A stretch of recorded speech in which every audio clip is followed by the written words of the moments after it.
예배 가운데 부어주시는 신선한 기름 부어주심으로 일주일 동안도 세상 가운데 승리하며 또 하나님의 말씀 가운데 순종하며 살아갈 수 있기를 바랍니다.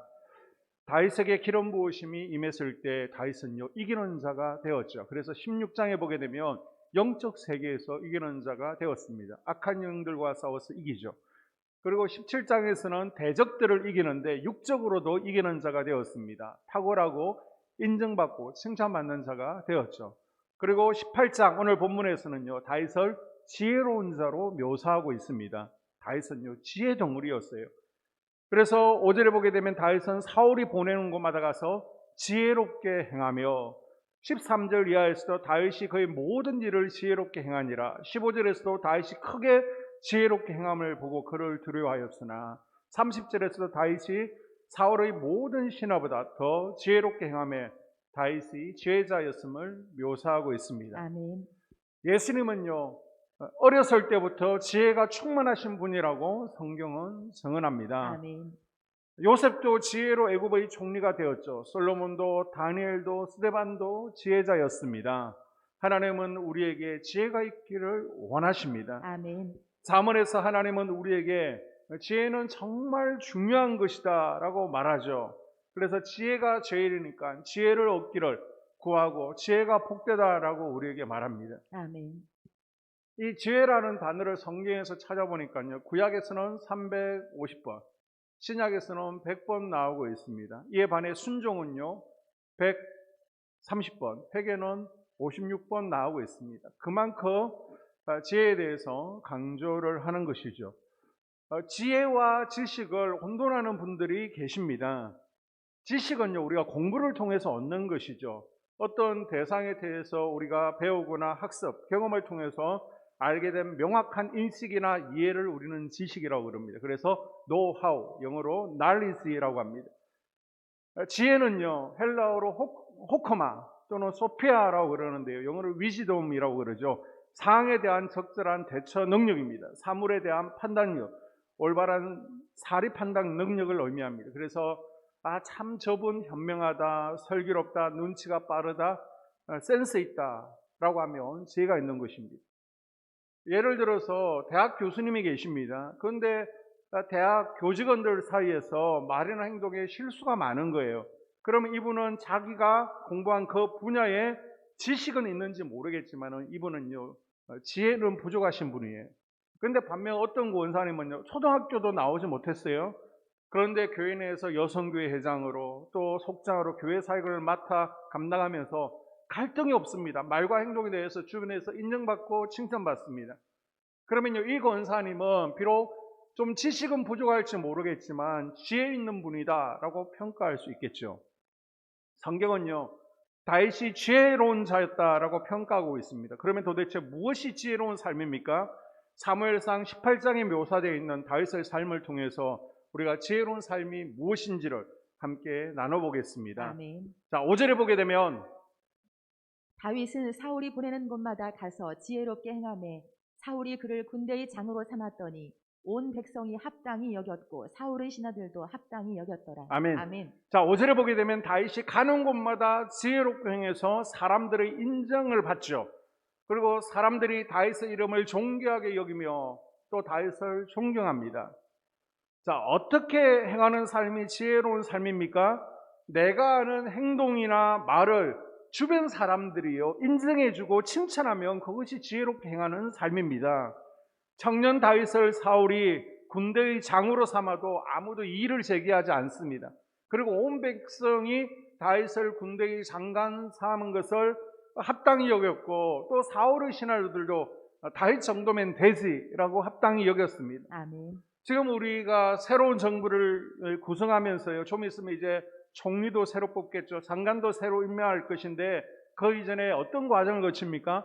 인사청문회 과정을 거치는데 이 사람 뽑는 게 쉽지가 않습니다. 임명하려고 하면 뭐 부동산 비리나 세금 문제나 또 군복무 비리나 여러 가지 문제에 걸려서 넘어지는 것을 볼 수 있습니다. 그래서 인사는 잘 해야 본전이라는 말이 있죠. 공정한 인사를 하는 것도 어렵지만 또 그렇게 해놔도 여기저기서 불평은 있기 마련입니다. 그러나 다윗의 경우는요 어린 나이지만 군대의 장이 되었습니다. 이런 파격적인 인사에도 불구하고 그 누구도 이의를 제기하지 않는 거예요. 그만큼 주변 사람들에게 다윗이 인정받고 있다는 겁니다. 아멘. 지금 천부장으로서 지혜롭게 일을 처리해서 온 이스라엘과 온 유다가 그를 사랑합니다. 뿐만 아니라 사울의 딸 미갈, 여자도 다윗을 사랑하죠. 그래서 여러분, 혹시 청년들 가운데 내가 나이가 찼다, 장가갈 나이가 되었는데 장가가지 못하는 거 아니냐, 걱정하지 마십시오. 다윗처럼 하나님 마음에 합당하면, 하나님의 사랑을 받으면, 하나님의 때가 되면 눈에 콩깍지를 씌워서라도 또 합당한 배우자를 붙여주실 줄로 믿습니다. 아멘. 특별히 요나단이 다윗을 굉장히 아끼고 사랑하죠. 3절 이하에 보게 되면 요나단은 다윗을 제기 생명같이 사랑하여. 아멘. 그 이후에 보게 되면 요나단이 겉옷을 벗어 다윗에게 주었고 자기의 군복과 칼과 활과 띠도 주었다라고 전하고 있습니다. 자, 군복을 벗어주는 것은요, 전쟁 중에 항복할 때 취하는 행동입니다. 나의 모든 권력을 다 이양해 준다는 겁니다. 자, 요나단이 일관되게 다윗을 좋아하고 동의하고 사랑한다라고 성경은 기록하고 있습니다.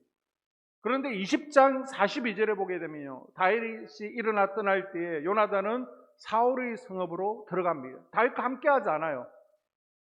사울의 추적을 피해 다윗이 도피 생활을 할 때 다윗과 함께하는 그룹이 있었습니다. 목숨 걸고 다윗을 따랐죠. 그러나 요나단은 입술로는 다윗을 좋아한다고 사랑한다고 고백하는데 몸은 다윗과 함께하지 못했습니다. 결정적인 순간에 결국은 가족이 먼저였죠. 요나단이 우리가 대단하다, 다윗과 요나단의 우정은 참 본받을 만하다라고 하지만 결국 요나단은요, 엄밀히 따지면 가족의 벽을 넘지 못한 거예요. 결국 가족을 따랐던 요나단은 가정이 몰락하고 전쟁에서 죽음으로 그 인생을 비참하게 맞이합니다. 대만은 세상을 너무 사랑해서 결정적인 순간에 바울을 떠나죠. 여리고 청년은 돈을 너무 사랑해서 결정적인 순간에 주님을 따르지 못합니다. 그리고 요나단은요, 결정적인 순간에 가족이 먼저였습니다. 여러분, 세상보다 또 물질보다 가족보다 하나님이 먼저 되시기를 바랍니다. 아멘. 교회가 먼저 되어야 됩니다. 아멘. 그게 삶의 지혜예요. 아멘. 우리 그리스도인들도 지혜가 넘쳐서 다윗처럼 주변에서 인정받고 존경받는 삶이 될 수 있도록 우리는 바라고 또 기도하는 것이 필요합니다. 아멘. 어떤 분은 똑같은 말이라도 참 지혜롭게 말해서 주변 분들에게 인정받죠. 그런데 어떤 분은 똑같은 말인데도 너무 가볍게 말하고 깐족거리고 기분 나쁘게 말해서 인정을 받지 못합니다. 자, 사무엘상 25장에 보게 되면 우리가 한번 지난해에 살펴보았는데요, 아비가일이라는 여인이 나오죠. 지혜로운 행동과 말로 다윗의 부인이 되어집니다. 그런데 어떤 여인들은 오늘 성경을 보니까 사울은 천천히다, 다윗은 만만이다, 지혜롭지 못한 말, 사울을 죽이는 말을 내뱉고 있습니다. 행동도 마찬가지예요. 내가 아무리 지혜롭다라고, 나 스스로 나는 똑똑하다, 지혜롭다라고 해도 주변에서 인정하지 않으면요, 지혜로운 사람이 아닙니다. 지혜로운 행동이 아닌 거예요. 주변에서 참 지혜롭게 말한다, 지혜롭게 행동한다, 인정해 줘야 되는 것입니다. 아멘. 그래서 여러분이 직장 생활 가운데 어떤 문제에 딱 부딪혔습니다. 어떻게 풀어나가야 될지 잘 모르겠어요. 그때 하나님께 지혜를 구하십시오. 아멘. 지혜가 부족하거든 하나님께 지혜를 달라고 우리는 요청해야 됩니다. 아멘. 하나님께서는 분명히 우리에게 후해 주시고 꾸짖지 아니하시고 지혜를 주신다라고 약속을 하셨습니다. 아멘. 그리고 가정에서 다루기 힘든 자녀가 있습니까? 직장에서 다루기 힘든 아이가 있습니까? 이때 예수님, 나에게 지혜를 주십시오. 그래서 잘 양육하고 잘 돌아볼 수 있게 해주세요 라고 기도해야 됩니다. 아멘. 그리고 교회에서 또 직장생활 가운데 내 이웃에서 내가 말하는 것, 내가 행동하는 것이 문제가 된다면 하나님 어떻게 해야 됩니까? 지혜를 주세요 라고 간구해야 됩니다. 아멘. 자, 그리고 지혜로운 삶은요, 진짜 썩이 누구인지를 아는 거예요. 아멘. 에베소서 6장 12절에 보게 되면 우리의 씨름은 혈과 육을 상대하는 것이 아니요 통치자들과 권세들과 이 어둠의 세상 주관자들과 하늘에 있는 악의 영들을 상대함이라. 아멘. 우리 적은요, 아내도 아니고 남편도 아니고 원수도 아닙니다. 우리 적은 악한 영들입니다. 아멘. 우리의 진짜적인 누구인지를 알고 대적하는 것이 지혜로운 삶이에요. 아멘. 자, 우리가 계속해서 금요일 저녁에 요한계시록을 살펴보고 있습니다. 자, 계시록 12장과 13장에 보게 되면 사단의 세력과의 싸움이 나오고 있습니다. 자, 세 가지 싸움을 소개했는데요. 첫 번째 싸움이 사단과 예수님의 싸움이죠. 헤롯이 아기 예수님을 죽이려고 합니다. 그리고 백성들이, 유대 종교 지도자들이 계속해서 예수님을 죽이려고 하죠. 그런데 사실 그 배후에는 누가 있었습니까? 사단. 용이 예수님을 죽이려고 한 거예요. 자, 두 번째 싸움은 교회와 사단의 싸움입니다. 예수님을 죽이려는 계획이 실패하고 사단이 하늘에서 쫓겨나자 이제 만만하게 교회잖아요. 이 땅의 교회들을 파괴하려고 합니다. 이 교회를 공격하는 그 배후 뒤에는 누가 있는 거예요? 로마 황제가 아니에요. 바로 사단입니다. 아멘. 그래서 여러분, 교회 공동체 내에서 싸우게 하고 또 갈라지게 하고 분열시키는 것은 사람이 아니에요. 권사님이 아니라니까요. 장로님이 아니라니까요. 그 뒤에서 누가 조정하는 거예요? 사단이. 여러분, 사단에게 쓰임 받지 말아야 됩니다. 아멘. 세 번째 싸움은요, 성도와 사단의 싸움입니다. 13장에 나왔는데요. 마지막 때 성도들로 하여금 우상을 따르게 하는 겁니다. 믿음을 떠나게 하고요, 우상에게 절하지 않는다고 박해당하고 죽임당하는 사건이 일어나게 될 것입니다. 그런데 그 배후에 누가 있다는 거예요? 적그리스도의 세력 배후에는 사단이 있는 것이죠. 두 짐승, 바다에서 올라온 짐승과 땅에서 올라온 짐승, 적그리스도와 거짓 선지자를 의미하는데 결국 이들도 사단의 세력입니다. 예수님과의 싸움에서 패한 사단은 이제 성도들 개개인을 공격하게 되는데 그 앞에 악한 영들을 내세우고요, 또 적그리스도의 세력을 내세워서 우리로 하여금 싸우게 하는 겁니다. 이것을 우리는 영적 전쟁이라고 하죠. 자, 사울을 보십시오. 사울에게는요, 질투의 영이 공격합니다. 8절에 사울이 그 말에 불쾌하여. 지금도 사단은 우리 그리스도인들의 사랑의 관계를 비틀어서 서로를 미워하게 만들 뿐만 아니라 서로를 죽이게 하는 관계를 만들어가고 있습니다. 그때 사단이 사용하는 무기가 뭐라는 거예요? 바로 질투라는 무기입니다. 가인이 그 질투라는 무기에 넘어가잖아요. 그리고 8절을 보게 되면 사울에게 분노의 영이 역사하죠. 사울이 그 말에 불쾌하여 심히 노하여 이르되, 이제는 분노의 영까지 함께 역사하고 있습니다.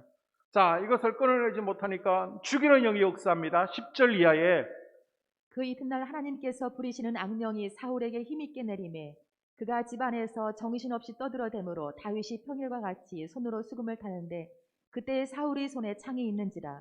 그가 스스로 이르기를 내가 다윗을 벽에 박으리라 하고 사울이 그 창을 던졌으나 다윗이 그의 앞에서 2번 피하였더라. 아멘. 아멘. 사울의 마음 가운데 질투가 일어났을 때, 이게 사단의 역사구나, 사단이 공격하는구나 깨달은 지혜가 있어야 했습니다. 아멘. 그런데 이것을 깨달지 못하고 사단의 공격을 방치하니까 이제는 분노의 영이 더불어 역사하죠. 내 마음에 분노의 역사하는구나, 기도로 끊어내야 되겠다, 기도로 읽어내야 되겠다, 이것을 분별하는 지혜가 없는 거예요. 그러니까 이제는 아예 죽이는 영이 역사하고 있습니다. 자, 사울이 악한 영에게 당해서 다윗에게 창을 던질 때 다윗은 어떻게 반응하고 있습니까? 다윗은 아무 말도 하지 않죠. 아니, 도대체 저에게 왜 이러시는 겁니까? 아니, 내가 당신에게 무슨 잘못을 했습니까? 무슨 죄를 지었습니까? 소리 지르고 대항하지 않습니다. 말없이 사울 앞에서 창을 피하기만 합니다. 아니, 나는 아무 잘못도 없어요. 죄도 없어요. 그냥 악한 영에게 시달리는 사울 왕을 위해서 악한 영을 쫓아내주고 옆에서 시중을 들었습니다. 그런데 자신을 죽이려고 하니까 얼마나 속이 부글부글 끓겠습니까? 아니, 블레셋으로부터 나라를 구해줬잖아요. 그냥 인내하며 속으로는 부글부글 끓지만 겉으로만 참고 있는 다윗이 아닙니다.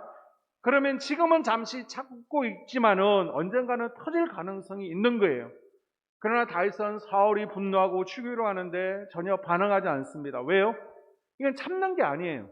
사울이 나쁜 사람이 아니라 그 뒤에 사울을 조종하는 나쁜 영들이 있다는 것을 다윗은 아는 지혜가 있었습니다. 분별할 수 있었습니다. 아멘. 우리의 싸움의 대상이 사람이 아니라는 것을 다윗은 정확하게 알고 있었어요. 아멘. 그래서 16장에 보게 되면 다윗이 악기로 찬양하며 사울을 사로잡고 있던 영들을 쫓아내 주잖아요. 아멘. 여러분, 우리의 대적, 진짜 적이 누구인지 아는 영적 지혜, 분별력이 있기를 축복합니다. 아멘. 여러분의 가정 가운데 문제가 있습니까? 하나님, 남편의 마음을 바꿔주세요. 자식의 마음을 바꿔주세요라고 기도하는 게 아니에요. 아내나 부모나 형제나 자녀가 우리의 싸움의 대상이 아닙니다. 집에서 부부 간에 짜증내고 신경질 부리고 말로 싸웁니다. 이것은 우리로 하여금 사람을 보게 만들어서 서로 상처 입게 만들고 서로 서운하게 하고 분노하게 하려는 사단의 계략입니다. 그 뒤에 사단이 숨어 있는 거예요. 그래서 우리가 싸우고 상처받으면 누가 뒤에서 좋아라 박수 치는 거예요? 사단이 좋아라 박수 치는 것을 기억하십시오. 아멘. 이것은 단순한 감정 싸움이 아니라 그 뒤에 우리 가정을 파괴하려는 영들이 역사하는 거예요. 그래서 남편에게 쏘아붙이고 아내를 공격하는 것이 아니라 가정을 공격하는, 우리 가정을 파괴하는 영들의 역사구나. 악한 영을 대적하고 공격해야 됩니다. 아멘. 우리 삶을 파괴하는 진짜 적은 사단입니다. 아멘. 이것을 구별해내는 영적 분별력이 있어야 되는 거예요. 아멘. 그래서 여러분, 예배 시간에도 피곤하면 한 번, 두 번 졸 수는 있죠. 그러나 매번 예배 시간에 존다. 그러면 이것이 병인지 아니면 습관인지, 예배를 방해하는, 말씀을 듣지 못하게 하는 영들의 역사인지를 빨리 점검해 보아야 됩니다. 한 번은 내가 내뱉은 말이 나는 전혀 의도하지 않았는데 상처를 줄 수 있습니다. 서운하게 할 수 있어요. 그런데 상대방에 계속해서 상처를 줍니다. 죽이는 말이 된다면 혹시 내 입술을 악한 영들이 장악하고 있지 않은지 점검해 보아야 되는 거예요. 힘들 때 남편에게, 자식에게 한두 번 짜증낼 수 있죠. 그런데 계속해서 남편에게, 아내에게 짜증내고 있다면 이게 악한 영의 역사는 아닌지를 분별해 놔야 됩니다. 목사님, 내 마음이요, 내 마음대로 되지 않습니다. 이건 지금 어둠의 세력들에게 조정당하고 있는 거예요. 아니, 하나님께서 주신 양심인데, 하나님께서 주신 마음인데 내 마음대로 되지 않는다는 것은 이거는 악한 영들에게 이미 사로잡히는 겁니다. 지금 우리는 이것들을 분별하고 대적하라고 교회에서 말씀을 배웠고 아멘. 믿음과 예배를 배웠습니다. 아멘. 능히 이겨낼 수 있기를 바랍니다. 아멘. 여러분, 여자들을 보십시오. 사울은 천천히요, 다윗은 만만이라. 이 여인들은요, 지금 분별해내지를 못하는 거예요. 사단에게 쓰임받고 있는 겁니다. 입술을 하나님께 드리지 못하고요, 사단에게 내주는 겁니다. 비록 다윗이 사울보다 훨씬 대단해 보이는 거 알아요. 그러나 말을 조심해야 되는 겁니다. 사울을 말로 지금 충동질하고 있는 겁니다. 이 여인들에게는 지혜가 없는 거예요. 사울에게 질투의 영이 임하고 다윗을 죽이는데 지금 이 거리의 여자들이 한몫하고 있는 겁니다. 아니, 살리는 말을 해야지 오히려 죽이는 말을 하고 있습니다. 자, 그러면 사울 왕에는 지혜가 있었습니까? 지혜가 있다면 이 말을 듣고 지금 여자들의 소리가 아니고 그 뒤에 사단이 나를 향해서 조롱하고 있구나, 나를 무너뜨리려고 하고 있구나, 질투의 영이 역사하는구나, 구별해내는 지혜가 있어야죠. 대적 기도를 해야죠. 질투의 영은 떠나갈지어다. 아멘. 그런데 사울은 오히려 질투의 영에게 사로잡혀 버립니다. 하지만 다윗은요, 진짜 적이 누구인지 분별해내는 지혜가 있었습니다. 아멘. 악한 영들이 사람을 통해서, 환경을 통해서 우리를 공격해 올 때 대적을 정확하게 설정하고 대적과 싸우는 것이 지혜로운 삶인 줄로 믿습니다. 아멘. 미국에서 나온 영화 가운데 워룸이라는 영화가 있습니다. 우리가 시간 관계상 보지는 못하고요, 밴드에 링크를 걸어 놓았습니다. 한 10분 정도 영화를 소개하고 있으니까 보시면, 참고하시면 도움이 될 겁니다. 이 워룸이라는 말은요, 군사 용어인데 작전실, 작전회의실이라는 뜻을 가지고 있습니다. 자, 이 미국 영화의 내용은 부부가 있습니다. 이 부부는 밖으로는 남부러울 것이 없는 가정이에요.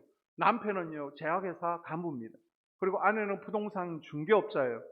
그런데 이건 밖으로 행복해 보이는 것은 보일 뿐이고, 남편은 회사에서 약을 몰래 빼돌리는 겁니다. 그래서 밖으로 팔면서 수입을 챙기고 있습니다.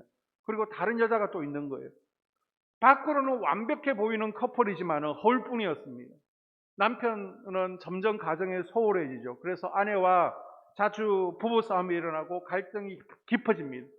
그러면 제일 나쁜 영향을 받는 게 누구예요? 자녀들이잖아요. 그래서 딸은 부모의 부부 싸움에 점점 의기소침해집니다. 자, 이런 문제가 있을 때 아내 엘리자베스가 부동산 문제로 권사님직을 방문하게 됩니다. 그래서 교회 권사님에게 이 문제를 상의할 때 이 권사님이 참 지혜로운 거예요. 이것은 둘의 싸움이 아니다. 이것은 영적인 문제임을 조언해 주게 됩니다. 아멘. 그리고 나서 자기 집에 있는 워룸, 기도의 방을 보여주죠. 기도의 방을 보여주면서 우리가 싸워야 될 대상이 누구인지를 분명히 강의시켜 줍니다. 남편과 싸우지 말라는 거예요. 기도하면서 가정을 파괴하려는 악한 영들과 대적하라는 것입니다. 아멘. 그리고 이 클라라 권사님이 좋은 대로 집으로 돌아와서 이 엘리자베스 여인은요, 집에다가 옥장을 하나 치우고 그곳을 워룸, 기도 전쟁하는 방을 만듭니다. 그리고 기도하기 시작하죠. 아멘. 말씀을 쭉 붙여놓고 그 말씀을 선포하면서 기도합니다. 아멘. 기도하는 가운데 남편과 직접 싸우는 것은 이거는 이기는 싸움이 아니구나. 남편 이겨봤자 결국 우리 집이 망하는 거구나. 결국 가정이 깨지는 파국을 맞이한다는 것을 깨닫게 되죠. 그래서 기도로 악한 영과 싸우면 반드시 하나님께서 도우시고 하나님께서 승리케 해주실 것을 믿었습니다. 아멘. 결국 기도로요 이겨내죠. 그래서 아멘. 부부관계가 회복되어지고 그 가정이 더 이전보다 행복을 회복하게 된다라는 내용입니다. 아멘. 한번 보시면 좋을 것 같아요. 오후에 시간 내셔서 여러분이 생각하는 것, 여러분이 말하는 것, 행동하는 것, 그 뒤에 항상 악한 영들이 어떻게 틈을 탈까 노리고 공격한다는 것을 아는 지혜가 있어야 됩니다. 아멘. 그래서 우리는요, 우리의 대적을 잘못 설정하면 큰일 납니다. 우리가 가진 기쁨을 빼앗아 가려는 악한 영, 하루하루 걱정과 두려움을 가져다주는 악한 영, 서로를 향해서 책임 전가하게 하고 미워하게 함으로써 진짜 대적을 바라보지 못하게 하는 악한 영들이 있습니다. 그 영들과 싸워야 되는 거예요. 아멘. 사람과 싸우는 것이 아니라, 남편과 자녀들과 싸우는 것이 아니라, 부모와 싸우는 것이 아니라 악한 영들을 대적하십시오. 아멘. 다윗에게는요 이런 지혜가 있었습니다. 아멘. 그러면 다윗에게 이 지혜의 출처는 어디입니까? 다윗이 이 지혜를 어떻게 얻게 되었습니까? 자, 다윗이 지혜로운 삶을 살 수 있었던 이유는 하나님이 함께 하셨기 때문이다 라고 전하죠. 아멘. 자, 12절과 14절, 28절에 쭉 해서 보게 되면요, 여호와께서 사울을 떠나 다윗과 함께 계심으로 사울이 그를 두려워한지라. 다윗이 그의 모든 일을 지혜롭게 행하니라. 여호와께서 그와 함께 계시니라. 여호와께서 다윗과 함께 계심을 사울이 보고 알았고 사울의 딸 미갈도 그를 사랑하므로.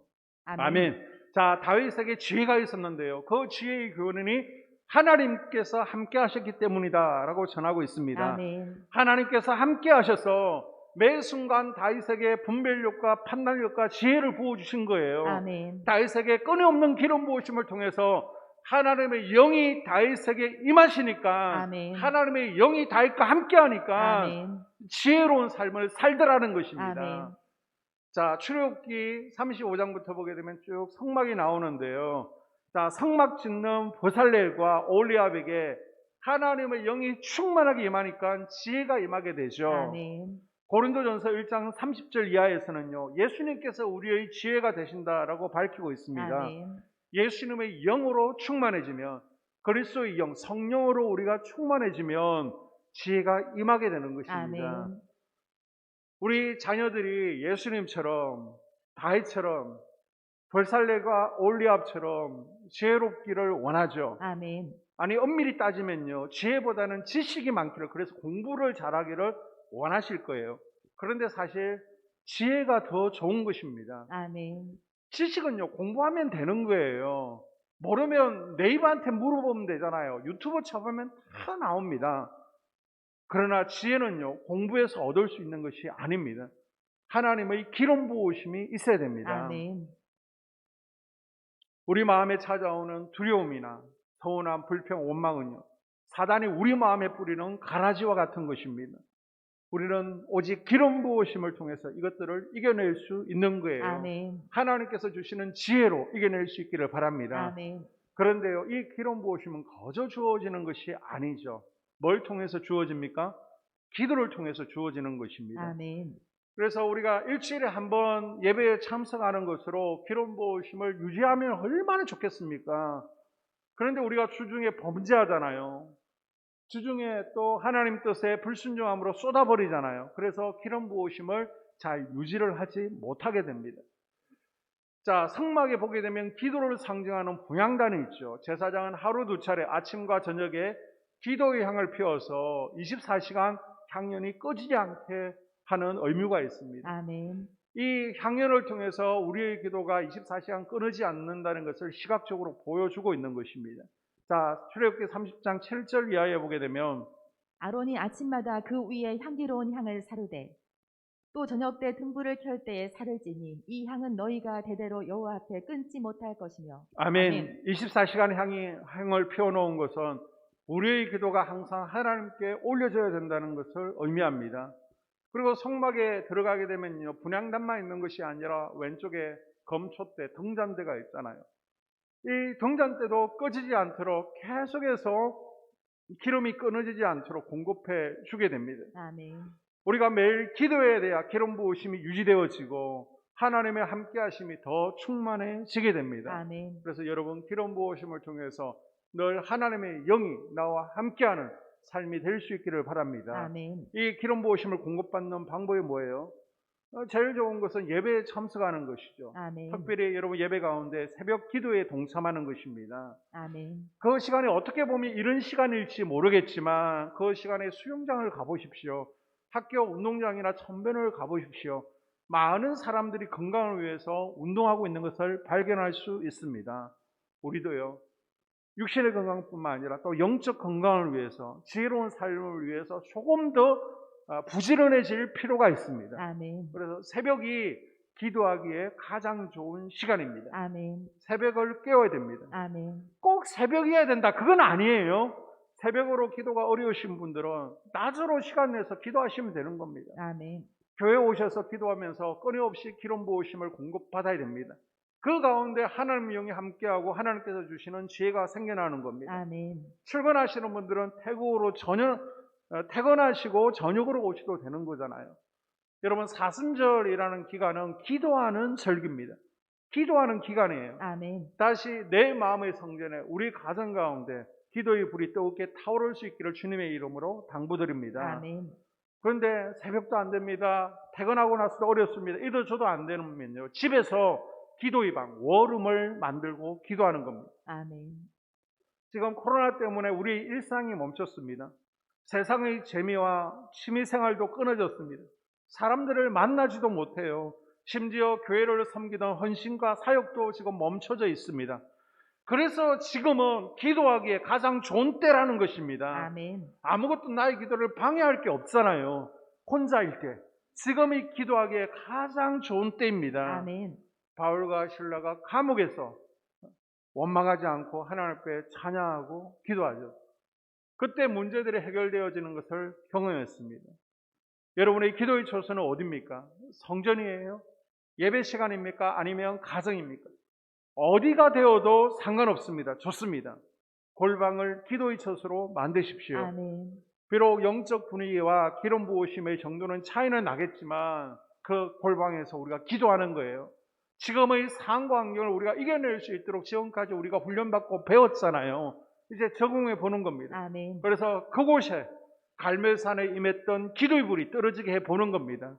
기도방에 들어가 기도하면 하나님께서 그 기도를 들으시고 반드시 불을 내려주시고 역사하실 줄로 믿습니다. 아멘. 이런 여러 기름 부으심의 통로를 통해서 하나님의 영이 충만하게 임할 때 우리 삶 가운데 이제는 놀라운 변화들이 일어나게 되는 겁니다. 아멘. 다윗처럼 지혜가 임하게 됩니다. 아멘. 성령의 열매가 나타나게 됩니다. 아멘. 좋은 일이 일어납니다. 아멘. 다윗처럼 이기는 자가 되는 거예요. 아멘. 여러분의 삶 가운데 다윗의 지혜가, 그리고 다윗처럼 영적으로 육적으로 이기는 은혜가 있기를 주의 이름으로 축복합니다. 아멘. 기도하겠습니다. 하나님,